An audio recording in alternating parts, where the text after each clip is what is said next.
Hello बच्चों। पिछले class में हमने सेट्स को डिफ़ाइन किया था। सेट किसे बोलते हैं? Set is a well defined collection of objects. ऐसे ऑब्जेक्ट्स जो कि वेल डिफाइंड हो, उसको अगर हम कलेक्ट करेंगे तो हमें क्या बोलेंगे? सेट बोलेंगे।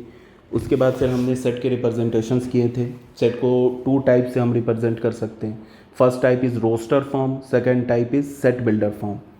अब बच्चों हम लोग क्या करेंगे? कुछ एग्जाम्पल सॉल्व करेंगे based on roster form and set builder form. Roster form and set builder form के बेस पे हम लोग कुछ एग्जाम्पल्स को सॉल्व करेंगे। उसके बाद फिर हम लोग ये देखेंगे कि रोस्टर फॉर्म से सेट बिल्डर फॉर्म में कैसे कन्वर्ट करते हैं और सेट बिल्डर फॉर्म से रोस्टर फॉर्म में कैसे कन्वर्ट करते हैं। ठीक है, जैसे ये देखो एग्जाम्पल नंबर 1 है। इसमें क्या बोला है? Write the solution set of the equation. ये हमारे पास एक इक्वेशन दे रखा है, x square plus x minus two is equals to zero. बच्चे ये क्वाड्रेटिक इक्वेशन है। अब इस क्वाड्रेटिक इक्वेशन के कितने सॉल्यूशन होंगे? 2 सॉल्यूशन होंगे। तो क्वेश्चन में क्या बोल रहा है? इस क्वाड्रेटिक इक्वेशन के सॉल्यूशंस का सेट बनाओ। ठीक है, इस क्वाड्रेटिक इक्वेशन का जो सॉल्यूशन होगा उसका सेट बनाओ। तो उसके लिए क्या करना होगा? सबसे पहले तो हमें इस क्वाड्रेटिक इक्वेशन को सॉल्व करके इसका सॉल्यूशन निकालना होगा। उसके बाद जो सॉल्यूशन आएगा उसका सेट बना लेंगे। तो उसके लिए हम लोग देखो यहाँ से स्टार्ट करते हैं। सॉल्यूशन देखो, हमारे पास गिवन इक्वेशन क्या है?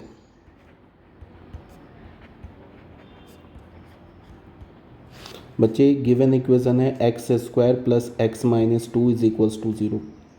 इस क्वाड्रेटिक इक्वेशन को पहले हम लोग सॉल्व करेंगे। सॉल्व करने के बाद इसका सॉल्यूशन निकालेंगे और जो सॉल्यूशन आएगा उसका सेट बना लेंगे। अब इस क्वाड्रेटिक को सॉल्व कैसे करेंगे? By splitting the middle term. Middle term को स्प्लिट कर देते हैं तो क्या होगा? X square. कैसे स्प्लिट करेंगे? ये प्लस एक्स है ना, तो इसको हम लिख सकते हैं plus two x minus x.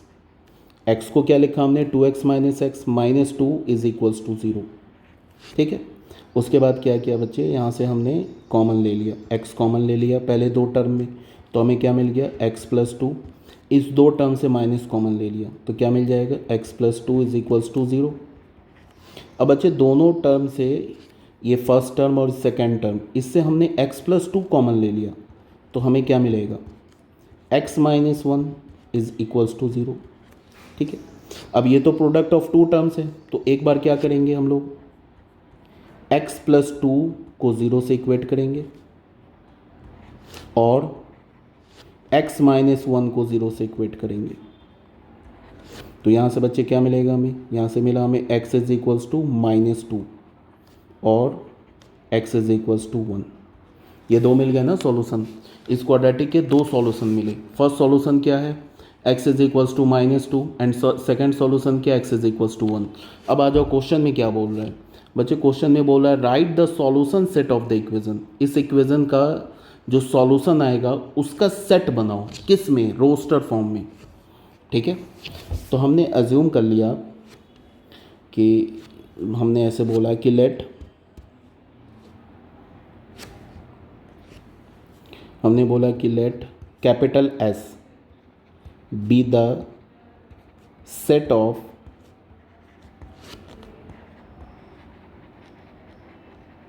solution set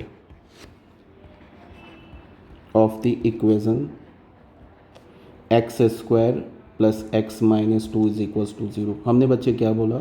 हमने ये अज्यूम कर लिया कि जो कैपिटल S है ये सेट है। किसका सेट है? ये जो इक्वेशन है ना x square plus x minus two is equals to zero, इस क्वाड्रेटिक इक्वेशन के सॉल्यूशन का सेट है। तो कैपिटल S क्या आ जाएगा?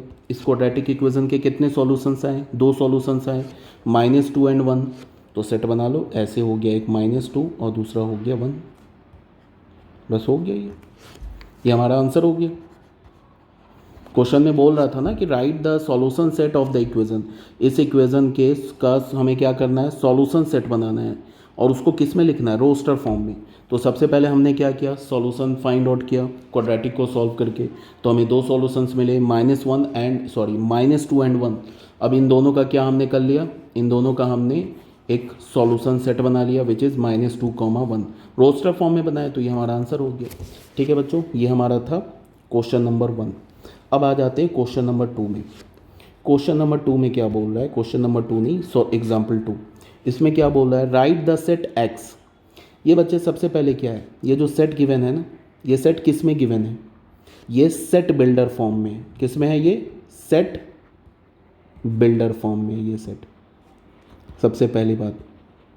अब क्या बोला, right the set of all x, इसे रीड कैसे करेंगे, इसको मैंने क्या बोला था, the set of all x, इसे क्या रीड करते हैं, सच that x is a positive integer, x क्या होगा, पॉजिटिव इंटीजर होगा, and x square is less than 40। बात को समझो बच्चों, एंड का मतलब क्या होता है, ये जो एंड लिखा हुआ है ना, एंड का मतलब होता है कंडीशन, इसको कंडीशन बोल लो एंड को, या तुम इंटरसेक्शन बोल लो।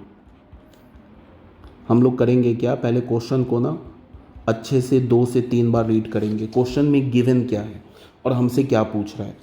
बच्चों क्वेश्चन में ना एक सेट गिवन है, किस फॉर्म में सेट गिवन है, रोस्टर फॉर्म में एक सेट गिवन है, ये सेट तुम्हारे पास गिवन है, और उसके बाद क्या बोल रहा है कि इस सेट को किस रोस्टर फॉर्म में नहीं गिवन है, सॉरी सेट बिल्डर फॉर्म में गिवन है, और क्या बोल रहा है कि इसे रोस्टर फॉर्म में कन्वर्ट करो। तो अब याद करो, सेट बिल्डर फॉर्म से रोस्टर फॉर्म में कन्वर्ट कैसे करोगे, पहले तो सेट बिल्डर फॉर्म में जितने एलिमेंट्स हैं उसको फाइंड आउट करेंगे, ये तो सेट बिल्डर फॉर्म में है, इसके जितने भी एलिमेंट्स हैं उसको फाइंड आउट करेंगे, और जब सभी एलिमेंट्स मिल जाएंगे हमें, तो फिर उसको हम रोस्टर फॉर्म में लिख देंगे। ठीक है, तो क्वेश्चन में बच्चे क्या गिवन है, क्वेश्चन में देखो क्या गिवन है, सेट ए क्या हमारा, मान लेते हैं कि ये सेट ए है, हमने एज्यूम कर लिया it is a set A. Set क्या गिवन है, the set of all x such that x is a positive integer, x क्या होना चाहिए, पॉजिटिव इंटीजर होना चाहिए, x is a positive integer. उसके बाद लिखा है एंड x का जो स्क्वायर होगा वो लेस देन 40, 40 से छोटा होना चाहिए।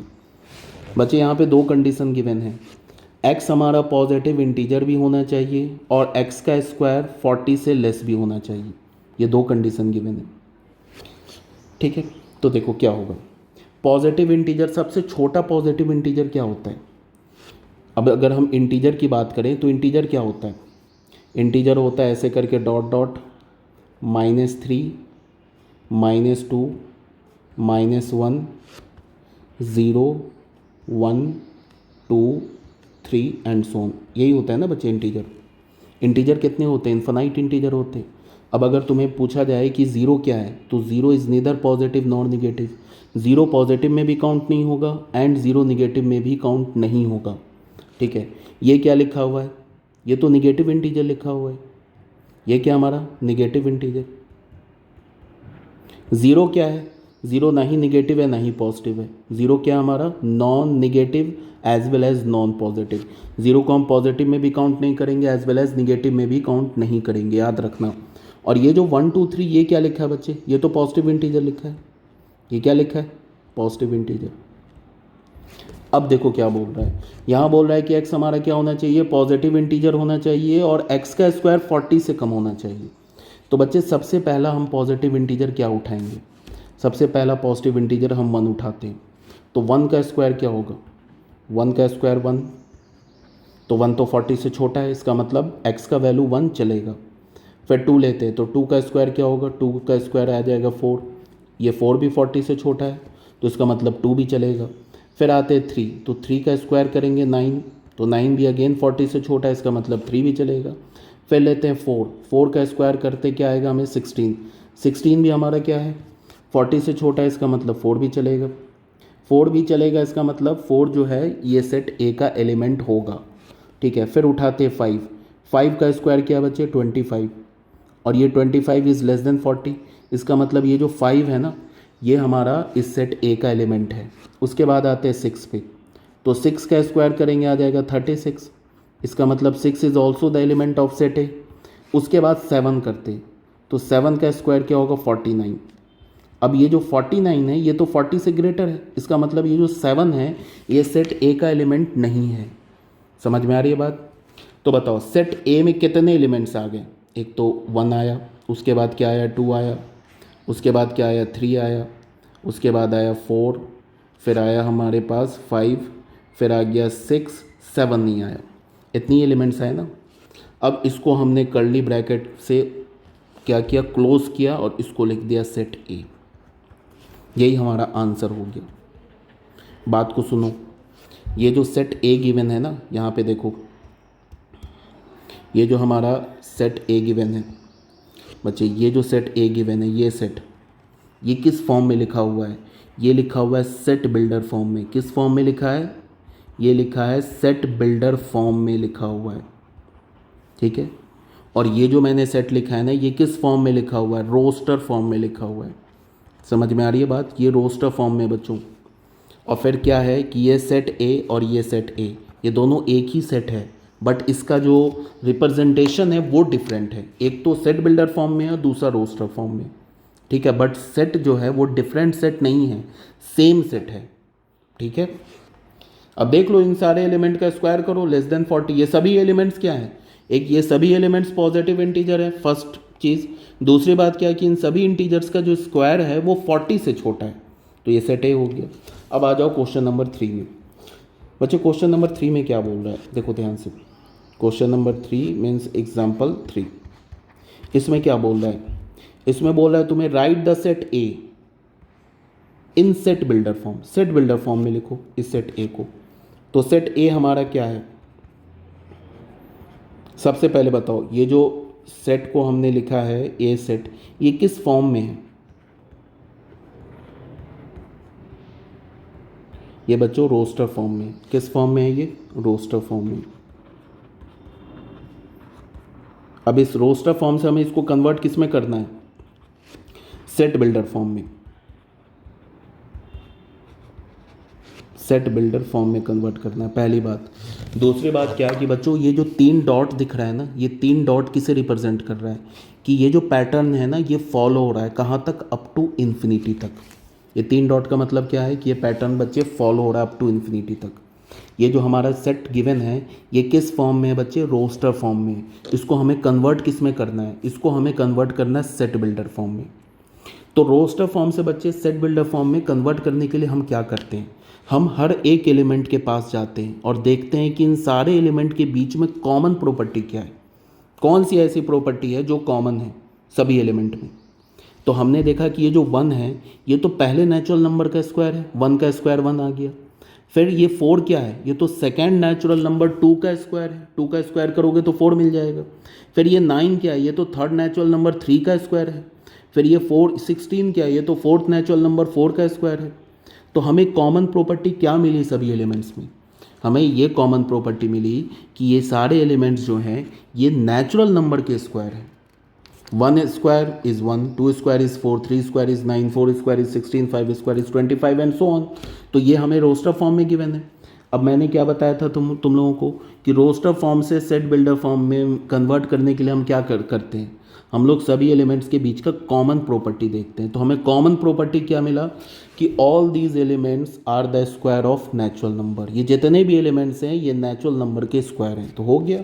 अब इसको हम लोग लिख देंगे किस में? अब लिख देंगे इसको हम लोग सेट बिल्डर फॉर्म में। इसको क्या रीड करते हैं? इस कर्ली ब्रैकेट को, इस कर्ली ब्रैकेट को रीड करते हैं the set of all x. ठीक है, ये x किसे रिप्रेजेंट कर रहा है बच्चे? ये x इस सेट के सभी एलिमेंट्स को रिप्रेजेंट कर रहा है। ठीक है, सच डैट यहां पे क्या लिखेंगे? x इज द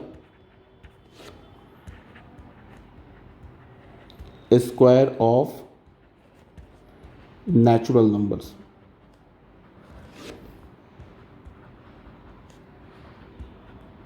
x क्या है बच्चे? ये स्क्वायर है किसका? नेचुरल नंबर्स का। एक तो हम लोग ऐसे लिख सकते हैं, ये आ गया किस फॉर्म में आ गया बच्चों? ये आ गया हमारा सेट बिल्डर फॉर्म में कन्वर्ट हो गया। किस में कन्वर्ट हो गया? Set builder form. एक तो ऐसे लिख सकते हैं, ऑल्टरनेटिवली इसको हम ऐसे भी लिख सकते हैं, देखना सेट बिल्डर फॉर्म में।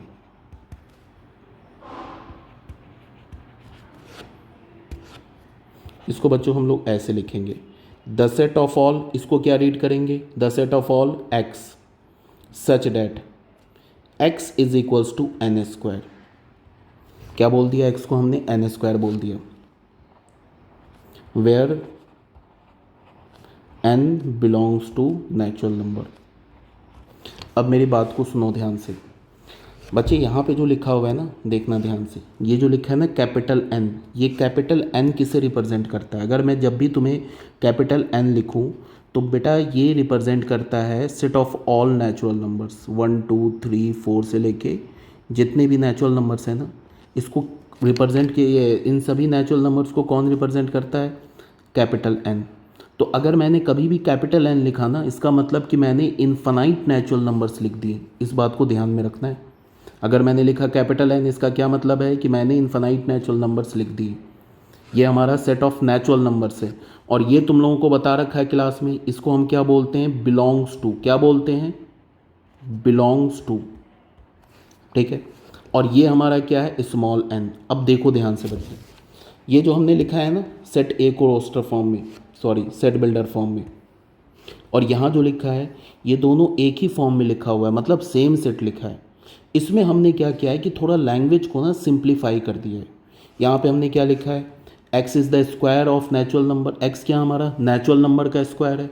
ये एक लैंग्वेज के फॉर्म में लिखा है। इसी लैंग्वेज, ये जो लैंग्वेज के फॉर्म में ये लिखा है ना, इसी को हमने मैथमेटिकल फॉर्म में ऐसे लिख दिया। ये दोनों बच्चे सेम चीज़ है, ये जो लिखा हुआ है ना ये, और ये एक ही बात लिखा हुआ है। ये क्या बोल रहा है तुमसे? ये बोल रहा है क्या कि x किस फॉर्म का होना चाहिए? एन स्क्वायर के फॉर्म का होना चाहिए। और n क्या हमारा? Natural number. तो देखो पहला नेचुरल नंबर डालो यहाँ पे, इस स्मॉल n की जगह फर्स्ट नेचुरल नंबर डालो तो 1 स्क्वायर मिलेगा। 1 स्क्वायर इज़ 1, देखो पहला एलिमेंट आ गया। फिर n की जगह 2 डालो, 2 स्क्वायर इज़ 4, देखो दूसरा आ गया एलिमेंट। n की जगह 3 डालो, 3 स्क्वायर इज़ 9, तीसरा एलिमेंट आ गया, एंड सो ऑन। यहाँ तक बात आ गई समझ में?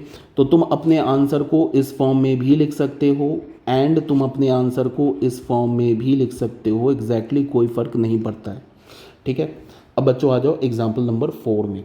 एग्जाम्पल नंबर 4 में क्या बोल रहा है? एग्जाम्पल नंबर 4 में क्या है? Write the set. हमारे पास ये सेट दे रखा है इन सेट बिल्डर फॉर्म। बेटा सबसे पहली बात क्या है कि ये जो सेट है किस फॉर्म में गिवन है? बच्चों ये जो सेट है ये रोस्टर फॉर्म में गिवन है। इसको हमें किस में कन्वर्ट करना है? सेट बिल्डर फॉर्म में। तो बच्चे जब भी तुम याद रखना कि रोस्टर फॉर्म से जब भी तुम सेट बिल्डर फॉर्म में जाते हो, रोस्टर फॉर्म से जब भी तुम जाते हो किस में कन्वर्ट करते हो? सेट बिल्डर फॉर्म में। तो क्या देखते हो? ये देखते हो कि रोस्टर फॉर्म में जितने एलिमेंट्स लिखे हुए हैं इन सभी एलिमेंट्स के बीच में कॉमन प्रॉपर्टी क्या है? ऐसी कौन सी कॉमन प्रॉपर्टी है जो सभी एलिमेंट पे एप्लीकेबल है? अब देखो कॉमन प्रॉपर्टी क्या है बच्चे। पहला एलिमेंट देखो, पहले एलिमेंट में क्या दिख रहा है तुम्हें? ये 1 है, उसके बाद इसके डिनोमिनेटर में 2 है। फिर दूसरा एलिमेंट देखो, ये 2 है, इसके डिनोमिनेटर में 3 है।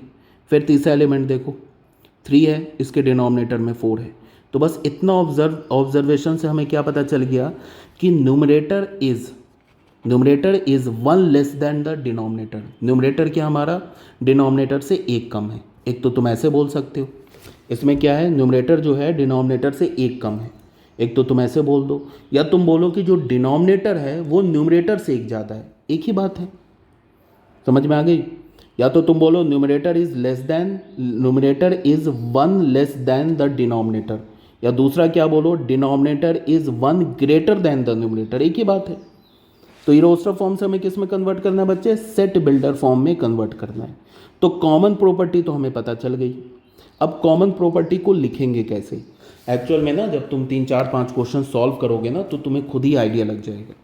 ठीक है। मैथ्स कैसे सीखते हैं? प्रैक्टिस से। जब प्रैक्टिस करोगे तुम्हें खुद आइडिया लग जाएगा कि हमें करना क्या है। तो बच्चे ये देखो, इसे हमने मान लिया सेट, जो गिवन सेट है ना इसको हमने मान लिया 1/2, 2/3, 3/4, 4/5, 5/6 एंड 6/7। ये हमने मान लिया सेट ए। ये तो ये किस में है? रोस्टर फॉर्म में।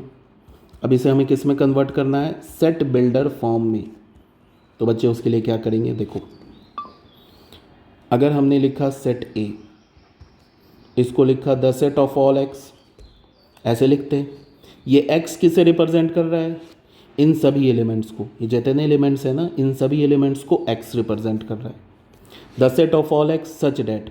अब बच्चे ये एक्स की प्रॉपर्टी लिखेंगे कि ये सभी एलिमेंट कौन से प्रॉपर्टी को सेटिस्फाई कर रहा है। तो उसके लिए हमने लिखा n/n+1। अब देखो डिनोमिनेटर जो है वो न्यूमरेटर से क्या है, लेस है ना, तो n upon n plus one. Denominator जो है वो न्यूमरेटर से एक ग्रेटर है, तो ऐसे लिख दें n upon n plus one. अगर इतना लिख के ऐसे ब्रैकेट बंद कर दें तो ये आंसर हो जाएगा रॉन्ग, ऐसे नहीं लिख सकते। मान लो यहाँ पे n का वैल्यू तुमने 100 डाल दिया, तो क्या आ जाएगा 100 अपॉन 101, तो 100 अपॉन 101 तो इस सेट का एलिमेंट ही नहीं है।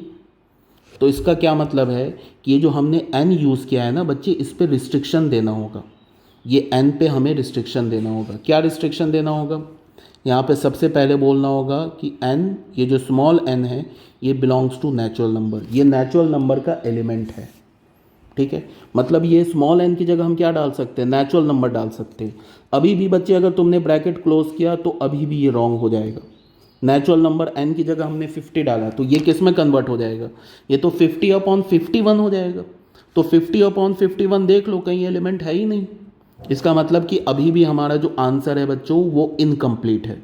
ठीक है, आंसर को कंप्लीट करने के लिए क्या करेंगे, ये जो स्मॉल n है ना इस पर रिस्ट्रिक्शन देना होगा। कैसे रिस्ट्रिक्शन देंगे, बीच में एंड लिखेंगे। उसके बाद देखेंगे कि n का मिनिमम और मैक्सिमम वैल्यू क्या ले सकते हैं। n का मिनिमम वैल्यू 1 ले सकते हैं और मैक्सिमम वैल्यू 6 ले सकते हैं। n का वैल्यू जब 1 लोगे तो 1/2 ये मिल जाएगा, और जब n का वैल्यू 6 लोगे तो 6 अपॉन 7 ये आ जाएगा। तो n का मिनिमम वैल्यू क्या है 1 एंड मैक्सिमम वैल्यू क्या है 6। तो यहाँ पे हमें कंडीशन देना होगा जो स्मॉल n है ये 1 से ग्रेटर है या 1 के इक्वल है, बट 6 से लेस है या 6 के इक्वल है। अब ये हमारा आंसर हो गया, कंप्लीट आंसर हो गया। समझ में आ रही है बात। अच्छा, इसको हम लोग बच्चों ऐसे भी लिख सकते हैं, सेट ए को हम ऐसे बोल दें, the set of all x such that, x को बच्चे क्या लिखेंगे n-1 अपॉन n, ऐसे भी लिख सकते हैं। बट यहाँ पे हमें करना क्या होगा कि एक तो हमें ये बोलना होगा कि जो n है वो नेचुरल नंबर है, n क्या हमारा नेचुरल नंबर है, एंड अब हमें n का मिनिमम वैल्यू लेना होगा। अब तुम सोचो n का मिनिमम वैल्यू क्या होगा। अब देखो यहाँ पे हमें पहला एलिमेंट क्या लाना है 1/2, तो यहाँ पे बच्चे इस बार n का मिनिमम वैल्यू तो 1 था, यहाँ पे बच्चे n का मिनिमम वैल्यू हमें 2 लेना होगा। देखो 2 डालोगे ना तो 2 - 1 1 अपॉन 2, तो 1/2 ये आ जाएगा। मैक्सिमम वैल्यू क्या लेंगे, मैक्सिमम वैल्यू 7 लेंगे, तभी तो आएगा 7 - 1 6 अपॉन 7 ये आ जाएगा। समझ में आ रही है बात। तो इस केस में हमें क्या करना होगा कि n का जो मिनिमम वैल्यू है 2 और मैक्सिमम वैल्यू क्या है 7। तो बच्चों ये भी आंसर आ गया। हम आंसर को इस फॉर्म में भी लिख सकते हैं बेटा और इस फॉर्म में भी लिख सकते हैं। ठीक है, बीच में ये जो एंड है इसका मतलब क्या है कि ये जो स्मॉल n है ये इस कंडीशन को भी सेटिस्फाई करेगा एज वेल एज इस कंडीशन को भी सेटिस्फाई करेगा। बीच में एंड का मतलब कि कंडीशन है, इसे भी करना है सेटिस्फाई एज वेल एज इसे भी करना है सेटिस्फाई। ठीक है, ये हो गया बच्चों हमारा एग्जाम्पल नंबर 4। अब आते हैं हम लोग एग्जाम्पल नंबर 5 में। बच्चों एग्जाम्पल नंबर 5 में क्या है, इसमें बोल रहा है match each of the following set on the left described in roster form with the same set on the right described in set builder form. अब क्या बोल रहा है सुनो ध्यान से बच्चों, लेफ्ट हैंड साइड में जो सेट गिवन है ना वो किस फॉर्म में है, ये गिवन है रोस्टर फॉर्म में, और ये जो राइट हैंड साइड में जो सेट गिवन है ये किस फॉर्म में है, ये सेट बिल्डर फॉर्म में। तो हमें मैच करना है। हमें मैच करने का मतलब क्या है कि इस रोस्टर फॉर्म के करॉस्पॉन्डिंग सेट बिल्डर फॉर्म हमें खोजना है, उससे मैच करना है। तो अब यहाँ पे देखो, सबसे पहले बात की जो फर्स्ट में क्या लिखा हुआ है, जो सेट गिवन है ये सेट में क्या है, P है, R है, I है, N है, C है, A है और L है। सेट में एक चीज़ क्या होता है कि बच्चे सेट में हम के जो एलिमेंट्स होते हैं ना उसको रिपीट नहीं करते, कभी भी रिपीट नहीं करते, और अगर तुम रिपीट भी करते हो तो उसका कोई मीनिंग नहीं होता है। एग्जाम्पल मैं बताता हूँ, अगर तुमने कोई भी सेट ऐसे लिखा ना, सेट A ऐसे लिख दिया A E E I O U, तो बच्चों इसका कोई सेंस नहीं बनता है, does not make any sense.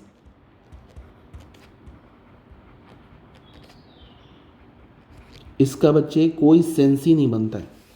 ये हमारा क्या है, कोई सेट वेट नहीं है, ठीक है। इसमें क्या किया हमने, ए को 2 बार रिपीट कर दिया, ई को भी 2 बार रिपीट कर दिया, तो रिपीटेशन अलाउड नहीं है सेट में। समझ में आ रही बात, पहली बात।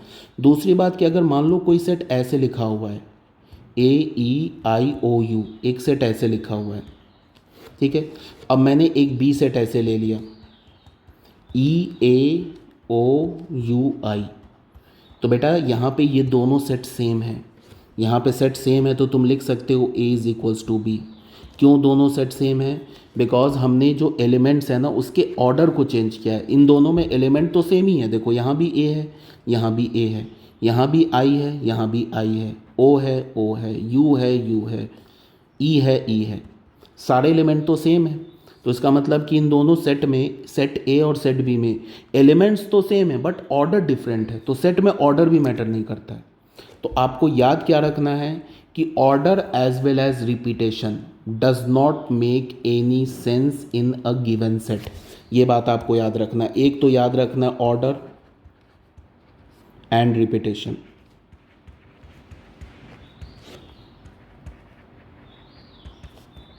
इन a set is not allowed.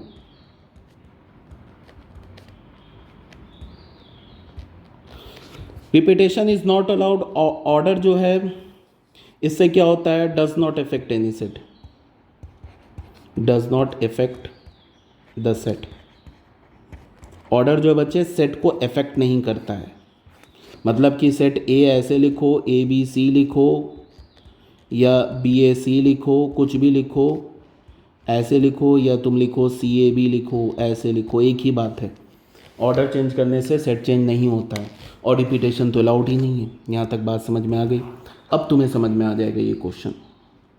अब बच्चे इस क्वेश्चन में क्या बोल रहा है, अब देखो इस क्वेश्चन में यहाँ पे साफ साफ नहीं दिख रहा है कि ये जो हमारा सेट गिवन है बच्चे, इसमें किस में गिवन है, ये तो है हमारा सेट बिल्डर फॉर्म में, ये सेट बिल्डर फॉर्म में। राइट हैंड साइड में तो सभी सेट बिल्डर फॉर्म में। अब यहाँ पे क्या है, ये जो प्रिंसिपल वर्ड है ना, ये जो प्रिंसिपल वर्ड है, इनके लेटर्स का हमने सेट बनाया है और उसको किस फॉर्म में रखा है, रोस्टर फॉर्म में। तो प्रिंसिपल में देखो क्या है, P तो एक P 2 टाइम्स आ रहा है, ये देखो यहाँ P यहाँ P। बट अगर प्रिंसिपल वर्ड के लेटर्स का सेट बनाएंगे तो इन 2 P की जगह एक ही P यूज़ करेंगे जो यहाँ पे दिख रहा है हमें। उसके बाद R देखते हैं, R तो एक ही टाइम है तो R आ गया, फिर I आ गया, फिर NCAL। तो फर्स्ट किससे मैच होगा, फर्स्ट का ऑप्शन हो जाएगा बच्चे D, ठीक है। अब आते हैं 0, ये किसका है, यहाँ पे देखो, ये C में देखो, ये क्या बोल रहा है, the set of all x such that x is an integer, x हमारा इंटीजर होना चाहिए and x plus 1 is equals to 1।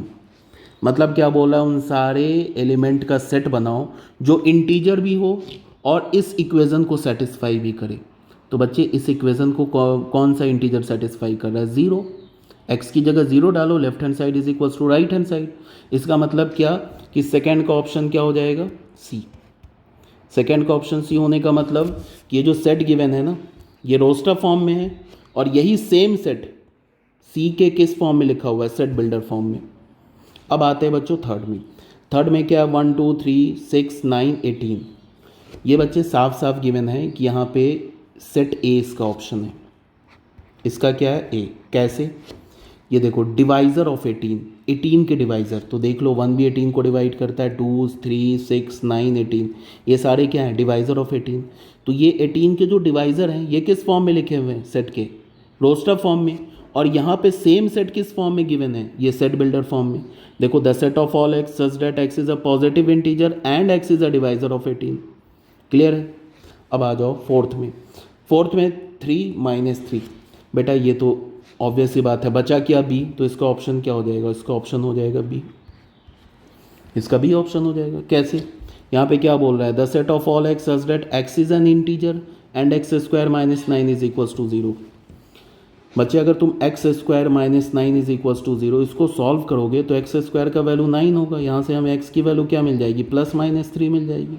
तो एक्स के कितने वैल्यूज़ मिल गए, 2 वैल्यूज़ मिल गए, एक तो +3 और दूसरा -3, और साथ में एक्स इंटीजर भी है। यही बोल रहा है ना, the set of all x such that x is an integer and x plus 1 is equals to 1।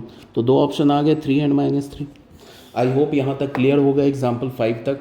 अब तुम लोग का होमवर्क क्या है बच्चों, ये एक्सरसाइज 1.1 इसे सॉल्व करके रखना। जिस भी क्वेश्चन में डाउट होगा हम लोग डिस्कस करेंगे, किस में, ऑफलाइन क्लास में। Okay, thank you very much.